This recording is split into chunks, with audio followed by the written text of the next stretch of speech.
line of questioning here is dealing with cost and benefits. As regulations become more complex and expansive, would you agree that impacts may affect more than just the directly regulated sector due to price effects and other costs that ripple through the economy? Would you agree that taking fuller measures and estimates of energy price effects and other costs up front would be important for fuller understanding of regulatory impacts economy-wide?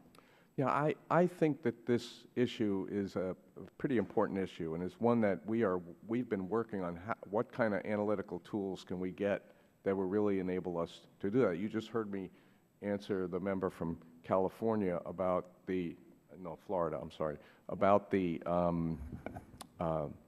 fact that our the fuel economy / greenhouse gas rules for the cars are going to cut the amount of gasoline in half, and that translates into less money spent, and then that money obviously will have another potential benefit in the economy. But you're talking about benefits there. What about the cost implications to the industries? Right. We have to look at both of those when we do this. So we are committed to continue to move in that direction, and I've actually had some conversations with the Senate committees about convening some panels to deal with. Our committee has heard testimony that for its major air rules, the EPA has failed, at least during this administration, to look at economy-wide impacts.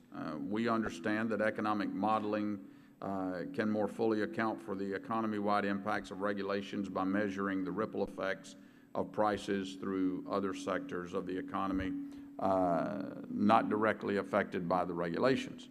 This provides a fuller picture of job shifts and other economic impacts. We understand that since 1997, the EPA has conducted economy-wide modeling of regulatory impacts, just two major air rules, both in 2005.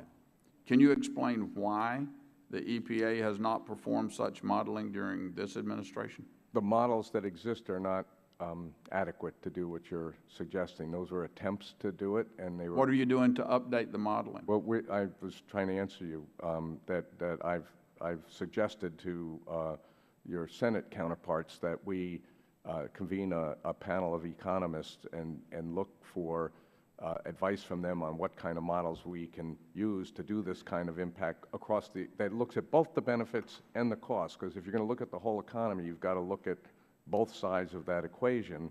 Can I then take that going forward? It sounds like you're making a commitment that the EPA will undertake in the coming fiscal year to look at the economy-wide impacts of its major rules using state-of-the-art economic modeling. Is that what I'm hearing you say? What you heard me commit to do is try to find out if there are models that we can actually do that with. So, I mean, this is 2013. We got a lot of smart people, particularly in the EPA. Surely you can find a modeling methodology. We're pretty good at this kind of stuff. Am I hearing that you're making a commitment to address the modeling? We're going to convene an expert panel of economists to give us some advice on that. We've done some of it. We've done it on our 812 cumulative impact analysis on the Clean Air Act. We've done it on a couple of rules. Getting the benefit side right as well as the cost side right is the tough piece. Okay. Mr. Chairman, I yield back. Gentleman.